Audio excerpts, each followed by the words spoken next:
সেটা বারে বারে ভুলণ্ঠিত হয়েছে, ব্যাহত হয়েছে এবং ২৪-এর বৈষম্য বিরোধী আন্দোলনের সফলতা এই দেশের মানুষের অসন্তুষ্টির বহিঃপ্রকাশ এবং খুব তাড়াতাড়ি মানুষের ইচ্ছার মধ্যে সময়ের মধ্যে নির্বাচন না হলে, নির্বাচনে না গেলে মানুষ বিক্ষুব্ধ হবে। শেখ হাসিনার প্রতি যেমনি বিক্ষুব্ধ হয়েছে তার চেয়েও হয়তো বেশি বিক্ষুব্ধ। ইতিহাস বিকৃতি করার চেষ্টা করি এবং করি। যখন যে ক্ষমতাবান থাকে সেই ইতিহাসের মহানায়ক সাজতে চায়, কিন্তু সেটা সত্য নয়। অতীতকে ভুলে গেলে বর্তমান যেমন নিপতিত হবে, ভবিষ্যৎ অন্ধকার হবে।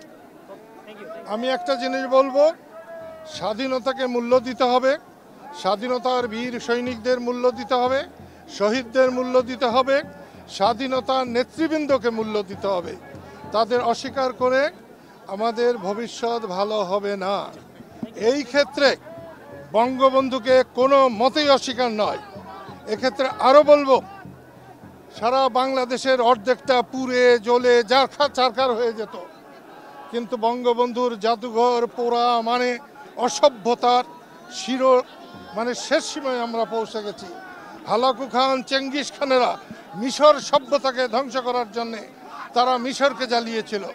ঠিক তেমনি বঙ্গবন্ধু জাদুঘর পোড়া সবচেয়ে বড় অন্যায় হয়েছে এবং যারা আজকে সরকারে আছে এবং আন্দোলনে সফল হয়েছে তারা এর সঙ্গে নাই, এ কথাটা তাদের বলা উচিত ছিল এবং দুঃখ প্রকাশ করা উচিত ছিল।